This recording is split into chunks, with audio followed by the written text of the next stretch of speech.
Monsieur le député, un nouveau gouvernement vient d'être nommé. Qu'en pensez-vous? Le président de la République est aux commandes de la France depuis maintenant 10 ans. Il a nommé un nouveau Premier ministre, Gabriel Attal, qui est dans la satisfaction permanente. Je rappelle simplement qu'il n'aime pas vraiment les communes françaises. Il a eu l'occasion de s'en exprimer dans l'hémicycle. Madame Dati, qui a déjà eu un passage au ministère de la Justice, qui a complètement désorganisé la justice en supprimant des dizaines et des dizaines de tribunaux en France. Madame Belloubet, en contradiction permanente, qui a pris des positions sur l'éducation nationale qui sont complètement à l'inverse des engagements de Gabriel Attal, éphémère ministre de l'Éducation. Et puis M. Valtou, qui s'occupe de la santé, qui est complètement rejeté par les médecins en milieu rural avec sa loi Valtou. Mais tout ça, ça dérange à première vue pas du tout le Premier ministre. Je ne sais pas très bien comment on va pouvoir s'en sortir. D'ailleurs, je pense qu'on a trop de ministres, 35 ministres. Les Français n'en connaissent à peine une dizaine. Donc maintenant, on va voir un petit peu le résultat de ce nouveau gouvernement. Le Conseil constitutionnel a censuré la loi immigration. Qu'en pensez-vous? Oui, alors bien sûr, c'est une déception, puisque c'est une loi qui avait trouvé un accord et qui a été censurée par le Conseil constitutionnel. Alors qu'en France, l'immigration continue d'augmenter. Donc j'y vois là un manque finalement de courage. Alors dans cette loi ont été supprimés des articles, je lis, qui traitent du regroupement familial, qui traitent des distributions de cartes aux résidents, qui traitent aussi des frais d'inscription pour les étudiants. Bref, il y avait tout un ensemble de choses qui permettaient certainement de réglementer un petit peu l'immigration.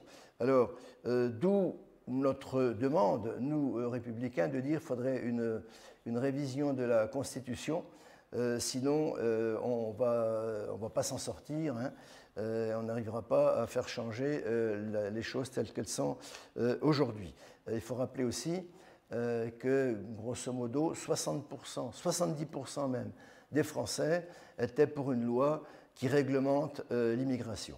Monsieur le député, que pensez-vous de la gestion de la crise agricole par le gouvernement?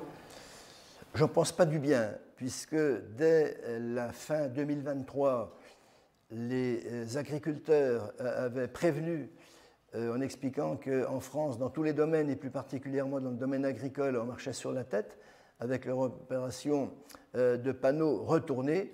Ça n'a pas été vraiment pris au sérieux par l'ensemble du gouvernement. Il a fallu des manifestations, des barrages, pour qu'ils prennent conscience des difficultés finalement du monde agricole. La crise agricole, elle est là. Je pense que la réponse était insuffisante. Gabriel Attal a mis très longtemps pour lister un certain nombre d'engagements et un certain nombre de promesses. Il a été très loin. Est venu se greffer par la suite des problèmes avec les agriculteurs qui font du bio, que j'ai reçus devant l'Assemblée nationale la semaine dernière, ceux qui ont des productions laitières, que j'ai reçus hier devant l'Assemblée nationale. Donc vous voyez, ça fait quand même beaucoup de problématiques dans tous les domaines, dans toutes les filières agricoles. Donc moi, personnellement, je soutiens les réclamations, les justes réclamations du monde agricole, puisque le monde agricole est très lié à la vie dans le monde rural.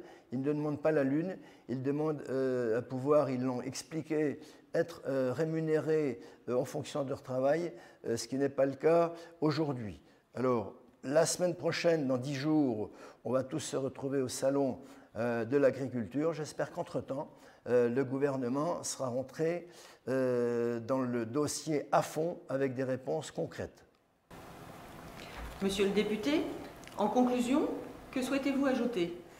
Alors en conclusion, je constate que soit on ne nous laisse pas délibérer jusqu'au bout, et c'est le 49.3, comme la réforme des retraites, soit on trouve une sorte de consensus et on vote, ça c'est la loi sur l'immigration, mais le président de la République s'empresse de demander au Conseil constitutionnel d'en supprimer les 3/4, ou soit, comme c'est le cas aujourd'hui, on vote hier un refus de loi et le gouvernement nous ramène aujourd'hui le texte parce qu'il n'est pas content du vote des députés hier. Donc finalement, c'est une méprise des élus. Je crois que c'est du jamais vu. C'est vraiment lamentable de voir un gouvernement qui fonctionne de la sorte. Alors bien sûr, tout ça, ça laisse beaucoup d'inquiétude chez les habitants, je dirais à juste titre. Heureusement, ce soir, je retourne dans ma circonscription où là, je vais rencontrer les habitants et eux, au moins, ils n'ont pas la tête dans les étoiles, mais ils ont vraiment les pieds sur terre.